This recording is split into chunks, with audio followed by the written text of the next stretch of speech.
Bethany Scott here, and welcome to my channel. Today I am joining you from sweater weather. It's not quite cold yet, but it's not quite warm still, so we are in that September transitional season where we're just thinking all things cozy anyways. And today I am actually going to be opening the Simon Says Stamps box of the month for September.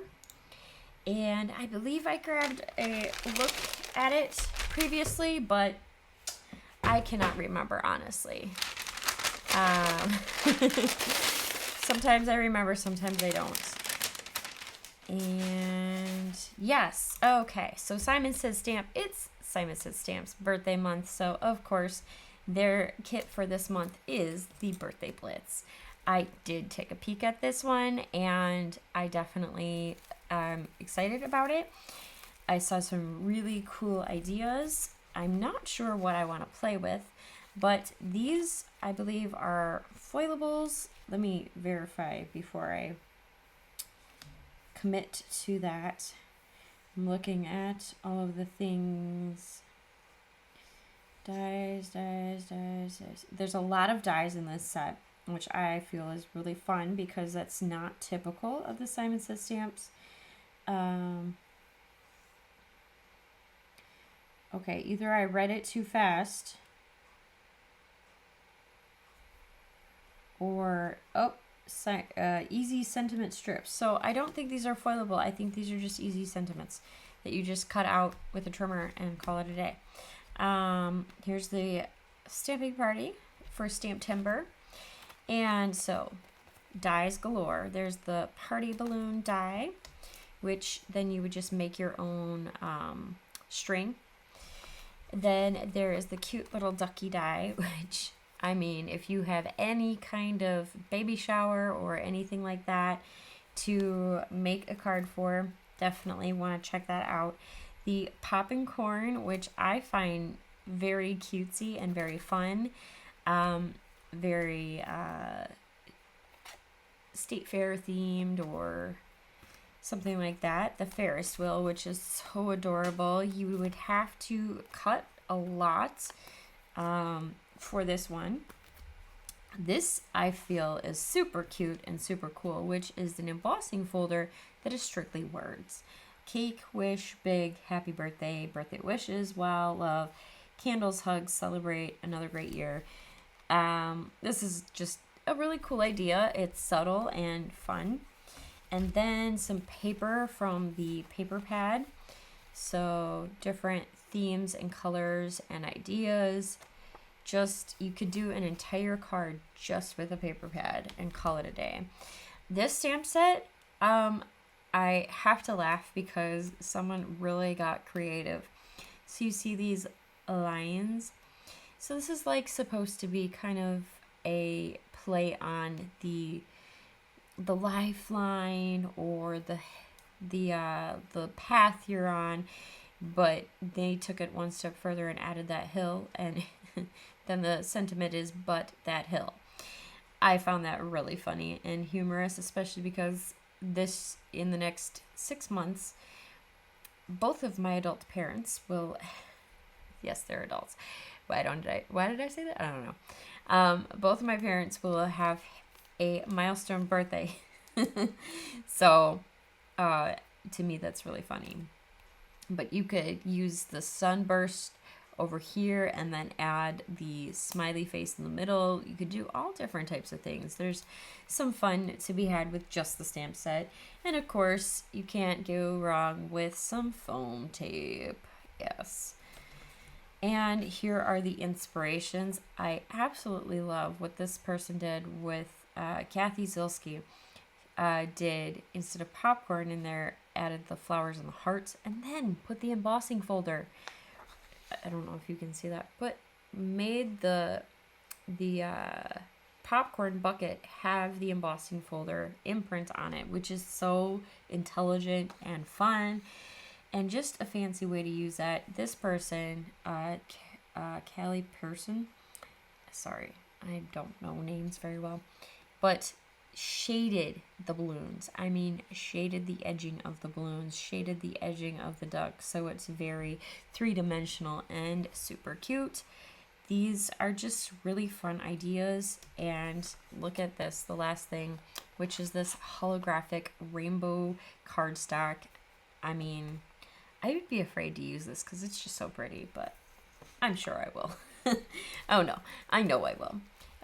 I also skimmed past this, but there is a smaller pack of cardstock, mostly primary colors, but easily enough used for any of the die cutting, especially because there's a lot of die cutting going on in this set. So I'm going to set everything aside and weed through and mentally pick through what I feel like I'm going to actually want to use for this, and be right back. While I was choosing, I went ahead and I turned that sentiment cardstock into confetti. I'm not going to use it that way, but I just preemptively did pick out my happy birthday that I'll be using, and I'll set aside over here so I don't lose it.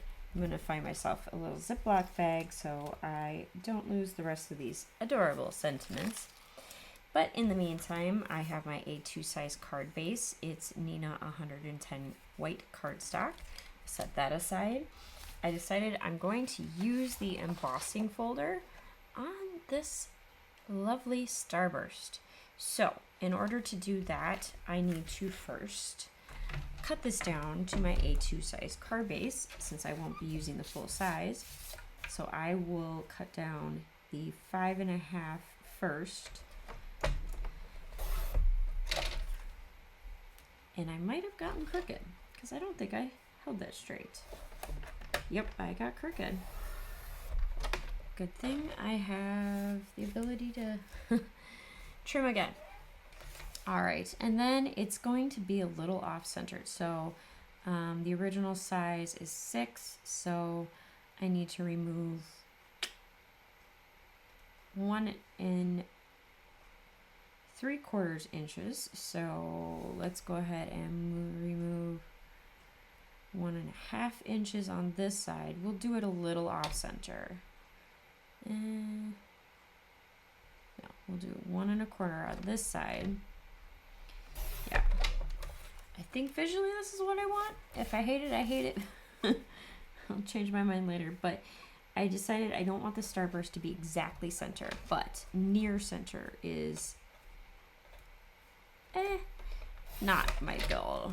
I'm going to just have it a little bit where, see how it's going to now be focal point down here, a little more space to actually do something up here. That's visually what I was going for. So next, I'm going to go ahead and put this through the embossing folder. Hopefully it's not too thin of cardstock. It's a little, it's not printer paper, but it's not necessarily thick cardstock either. So this will be interesting. If I break it, I break it, and I'll pivot or turn it into a mixed media look. We'll see. I'm just hoping that my vision comes through. I'm also going to try to line it up so the words aren't super crooked.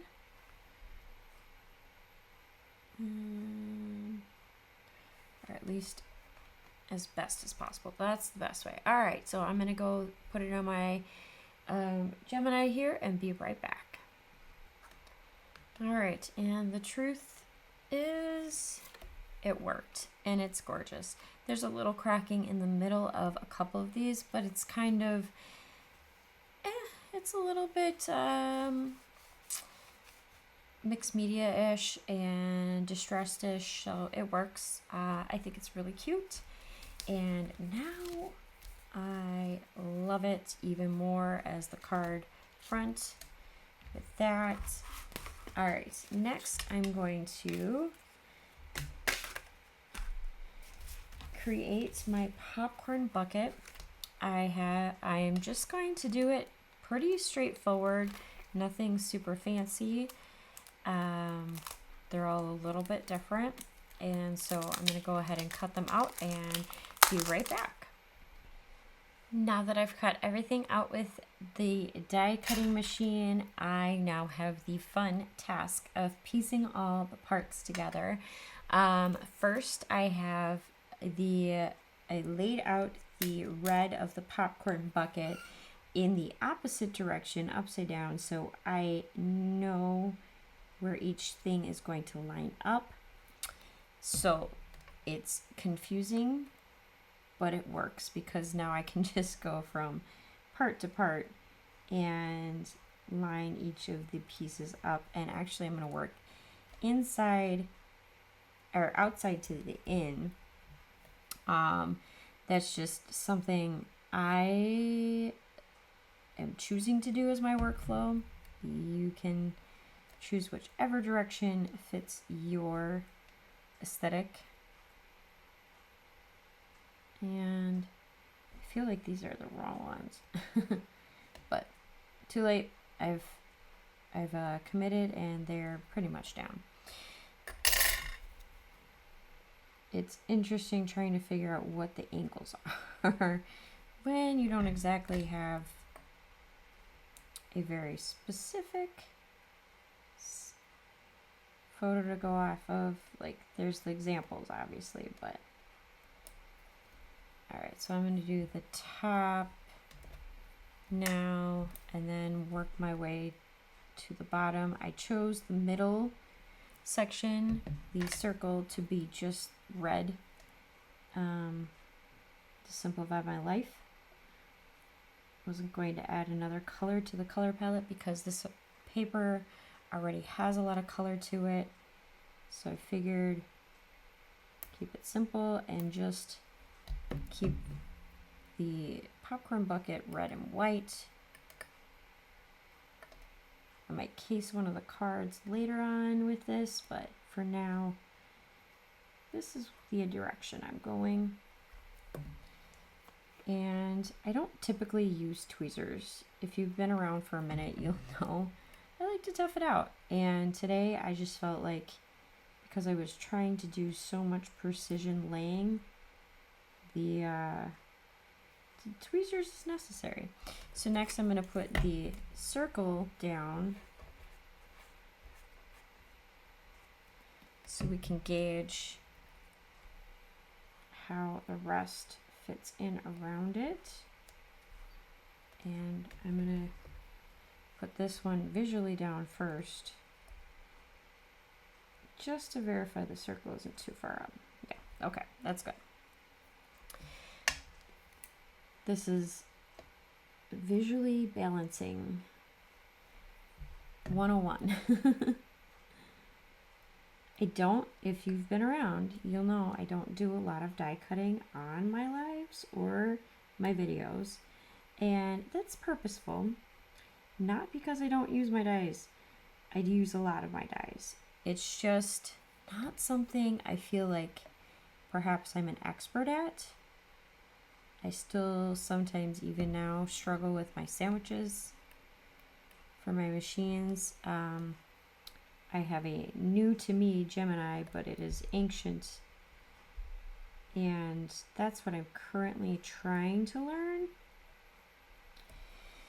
Got it from a rummage sale last summer, and I just kept it in the box, afraid to use it. So now I'm going to try it and see and compare it to the Switch. I love my Switch, but I find it noisy, for one. And for two, sometimes I feel like it's too powerful for what I need. But I'm noticing that the Gemini is a similar strength level. So the only true advantage I'll say that the Gemini currently has to me is that it has the it's a little bit smaller in size. And I'm gonna tilt my camera back. I bumped my camera when prepping to do my die cutting, and so I'm going to try something. I'm not sure I'm going to like it, but we're trying it anyways. I am grabbing some Simon Hurley inks. I have the dye ink pad. I have Over the Moon and Slippery When Wet. So it's kind of a orangey yellow. And they may be dry actually. But I am just going to add a hint of color to the edges of the popcorn. And it is going to be so subtle, it's not even really going to pick up on the camera, but I will know it's there. And you'll know it's there because you'll have seen me attempt to do it. Also coloring my nails while I'm doing that. I'm just going to do the lighter ones with the Over the Moon and just giving it that 3D dimension I like so much in the examples. Not needing a whole lot of it, but just adding that little oomph, that little pop. And because I'm putting so many in this little tiny scene building, you're probably not even going to see half of it, but that's okay. I will know it's there.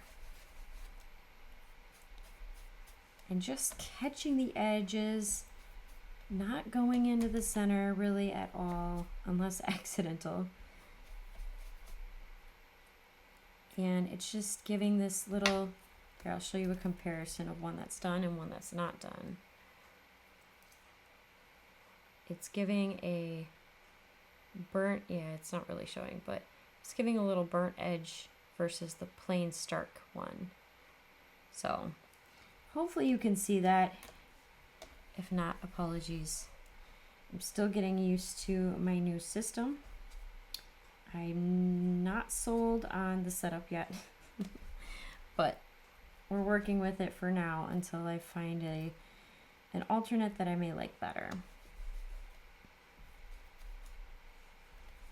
And now that that one's done, have that all set and ready to go. Now I will just add Slippery When Wet, and I'm going to brush off the majority of the ink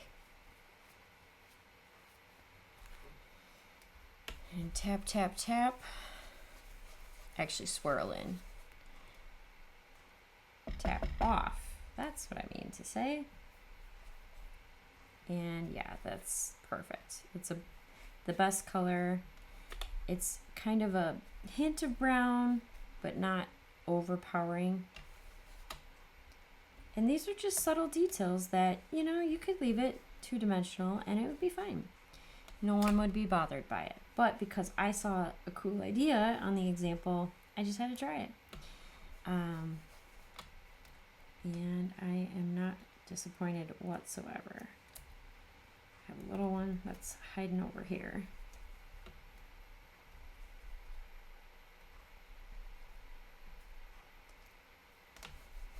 And apologies for occasionally going off the edge. I'm still not used to where the camera actually ends in this setup either.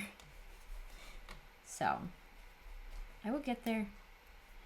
I did do 2 sets of the light colored and 2 sets of the orangey color for the popcorn.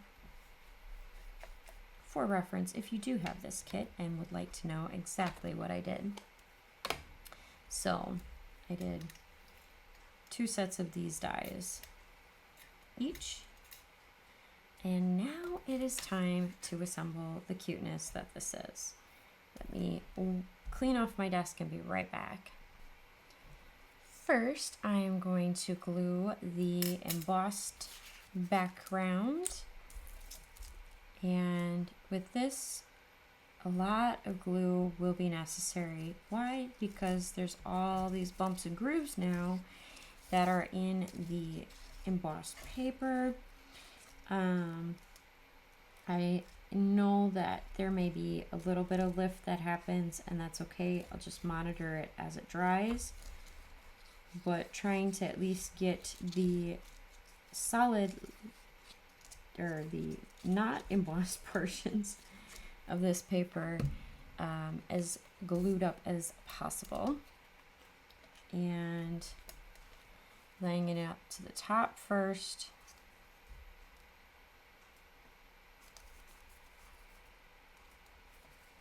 And moving it just to the right position. Putting an acrylic block on top just as I start gluing everything else. So the next thing I think I need to do is line up visually where these are going to go. So I purposely left the white on the side, but now I'm rethinking my choice. So let me do this first. I'm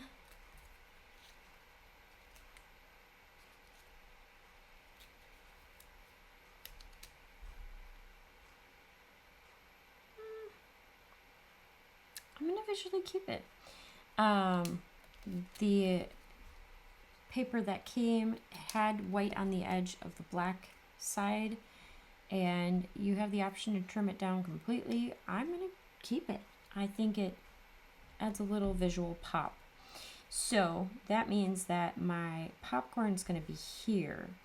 Now what I'm gonna do is something unorthodox. I'm going to half glue, meaning I'm gonna glue down the bottom portion,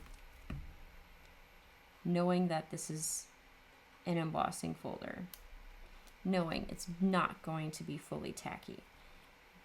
I'm doing that on purpose because I want to put my popcorn kernels inside the bucket. So that way I can easily tuck it in. And because the popcorn kernels are basically overlapping for most of this, we're just gonna embrace that idea right here, that the popcorn kernels, because they're overlapping, will definitely help the whole group stay together in terms of on the embossing folder. So the more I glue, the more it's going to adhere to each other and the embossing folder.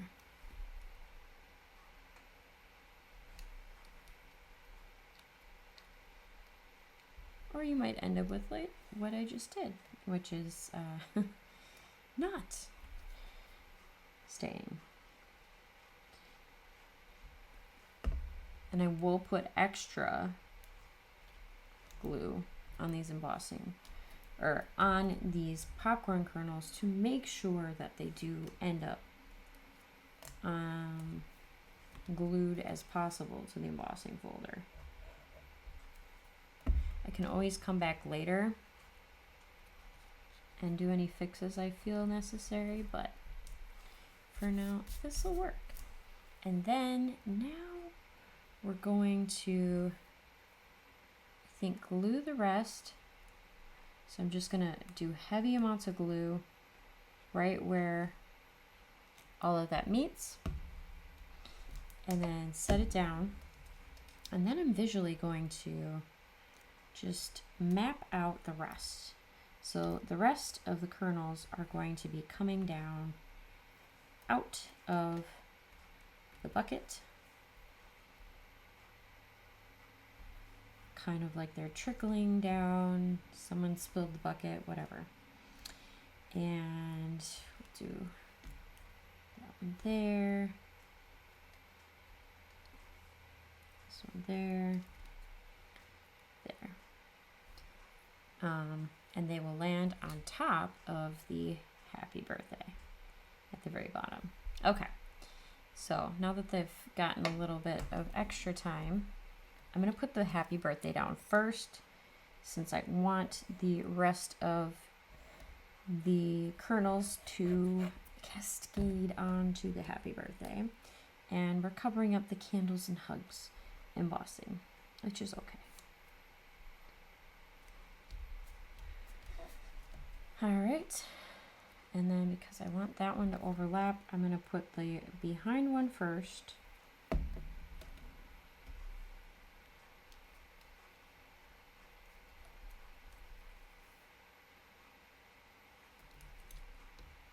Those Those are going to be on the top.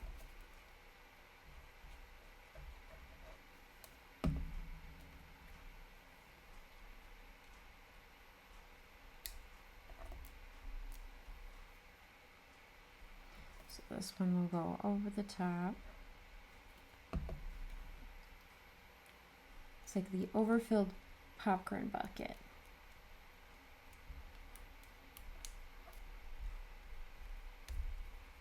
And that one will go over the top. That one.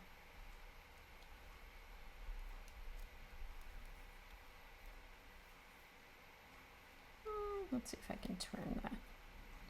It's almost the exact same angle as the other one. Okay, there we go. That'll work. And then this one to the back.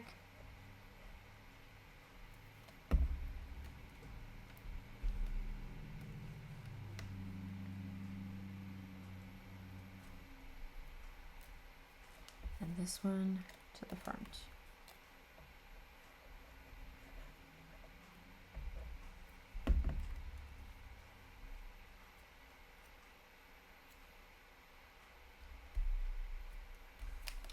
Whoops. Did not want to stay. There. Okay, so I'm going to let that dry for a couple of seconds. And now that it's had some time to dry, look at how amazingly cute that turned out. I think it's fun. It's fantastic. I may add another sentiment on the inside. I'm not sure. Or I could just keep it simple, just like I was saying before, and just go with it. Dies, it's one of those things. I really, really love using those dies to create scenes. They're an unexpected delight, something especially with the 3D etched dies like this set was. Super fun and simple enough that I was able to do it in less than a half an hour, and if I were mass making, I could probably create no less than 10 in an hour. Definitely something to look forward to. And don't forget that Simon Says Stamp is celebrating their Stamptember. So I actually peeped at some of the releases already, and I'm going to have to go back and shop there too. Thank goodness I have a little bit of birthday money left. But I really enjoy the fact that these kits just get more and more fun the more I open them and find surprises inside.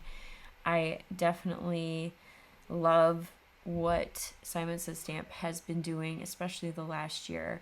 They've really upped their game with their kits, and I don't know about you, but I feel like there's some kits where they stay on my desk for the whole month because I just keep finding more and more inspiration from them. So I hope you really enjoyed the simplicity and the fun that I came up with for this card today. Try some of these ideas. Drop in the comments below what are your favorite techniques that you like to use when you receive card kits like this.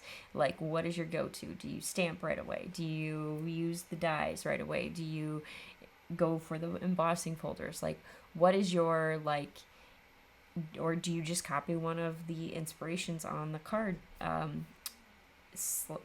What is it called? A slip that comes with the cards kit. You know, what is your go-to when you open up these card kits? I would like to know, because I might do some of that too and see where it goes. But as always, thank you for joining me today. I hope you find the joy in your day, and happy making. Bye.